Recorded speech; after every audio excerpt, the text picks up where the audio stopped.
If you haven't already, please consider supporting this channel on Patreon.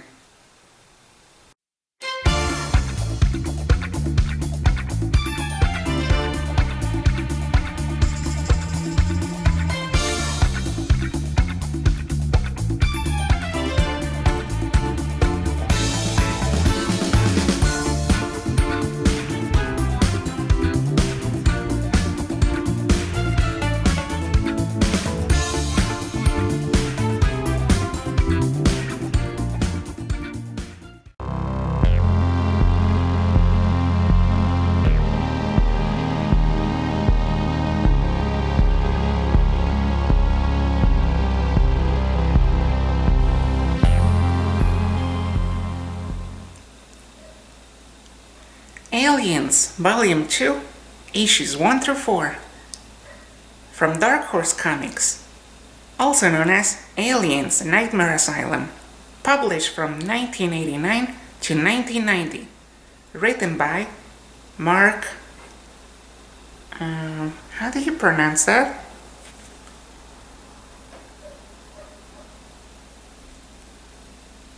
Mark Barheiden.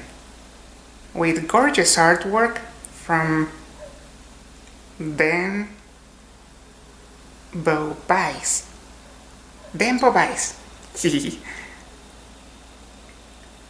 My goodness, where do I begin? First time I read this series was in the Aliens Omnibus, Volume 1 graphic novel. It seemed eerily familiar, yet depressing. Then, many years later, I learned this story had been heavily edited in the 90s due to the release of the horrible Alien 3. Why did this happen? Well, because in its original 1989 publication, this miniseries and its predecessor had been written as sequels to James Cameron's 1986 film Aliens. Suddenly, it all made sense. Why the characters Billy and Wilkes look so similar to Newt and Hicks, because they were Newt and Hicks. How cool was that? Well, sort of. I was glad they didn't die like in the beginning of Alien 3, but what happened to these beloved characters was horrible. That realization made me want to revisit the series. I couldn't find the original versions, so while rereading Nightmare Asylum, I kept replacing Billy and Wilkes' names with Newt and Hicks. The elephant in the room in this story was clear.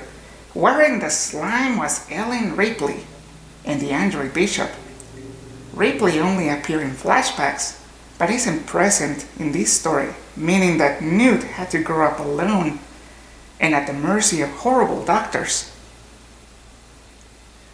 In this story, it had been a decade since the events of Aliens, so Newt is now a young adult who had been plagued by nightmares of the xenomorphs ever since. Ripley's absence was notable and frustrating. Took me some effort to get past that and follow Newt as the protagonist.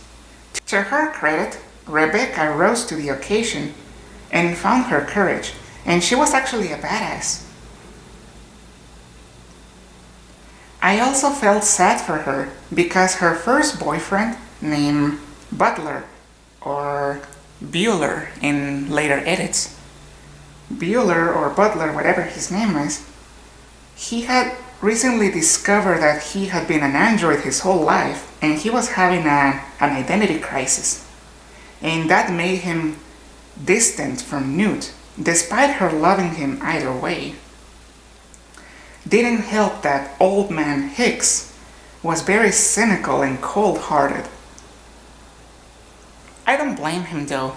He had been a soldier most of his adult life and probably his whole life. And having the colonial marines and the military betray him the way they did, it was bound to make him so, cynical. But the problem was that Hicks was too cynical that he couldn't even provide emotional support to Newt, even though they knew each other ever since Newt was a little girl. So she didn't get any emotional support from her boyfriend. She didn't get anything from Ripley. She didn't get any support from Hicks. Poor Newt. No wonder she was so troubled. Made me feel even more sorry for the poor girl and made me question again why Ellen Ripley had abandoned her. Why? Where was she? Why did she abandon Newt on Earth and leave her to the mercy of those horrible people? And speaking of which, Newt and Hicks were better off stranded in space than on Earth with the scum of civilization. Earth was a horrible place, my goodness. So, the plot of this story focuses on Newt, Hicks, and Newt's boyfriend becoming prisoners of the evil colonial marines, led by the ruthless General Spears. Spears was breeding xenomorphs in order to train them to be soldiers, so that he could take the xenomorph soldiers back to Earth. Because in the previous story, Earth had been invaded by xenomorphs, so he wanted to have xenomorphs fighting xenomorphs, which in theory might have been a good idea, but as we see in this story, in execution, it's a total failure. The idea of the military or a big corporation controlling the xenomorphs and using them as soldiers would later be revisited in the 1997 film Alien Resurrection, and was going to be in Neil Blomkamp's unproduced Alien 5 script, which actually had Ripley raising Newt all those years. Seriously? Let me read that again. My goodness. Curse you, Ridley Scott! Curse you! We could have had Alien 5 with adult Newt and Ripley as mother and daughter. You took away something I wanted. Curse you, Ridley Scott!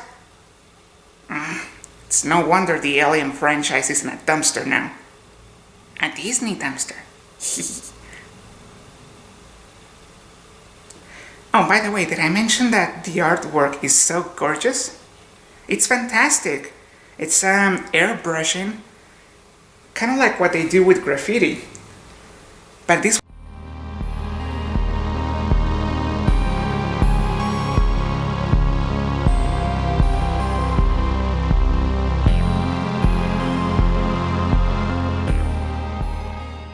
one is more sophisticated.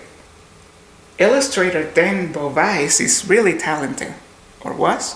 Is he still working? I don't know, it was back in the 80s. But yeah, the writing also, the pacing was slow, but it was a good slow, because, all the psychological exploration. Although, honestly, the plot of the Alien stories are kind of predictable, because, it's always the military or a big corporation like Whale and Yutani who are the villains. Although, I cannot ask for much because, there's really not much variety when it comes to this franchise. So it's all varying shades of the same story. Still, this was one of my favorites, mostly because of the context. Although, what really puts it down for me is the absence of Ellen Ripley. Although, not having Ripley was kind of like a big learning moment for Newt, and she really was compelling as a protagonist. It was a very bleak ending to this story, as Bueller and Newt were not able to be together. They were actually separated, and so Newt and Hicks' fates were left ambiguous, as they were once more stranded in space. It was too depressing for me. I don't want to keep reading this story. but I will recommend it though. So, final rating. Mensch it!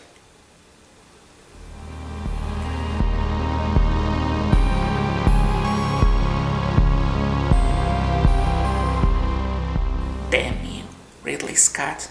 Damn you.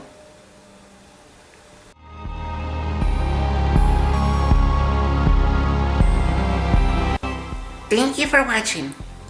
See you next time. Au revoir.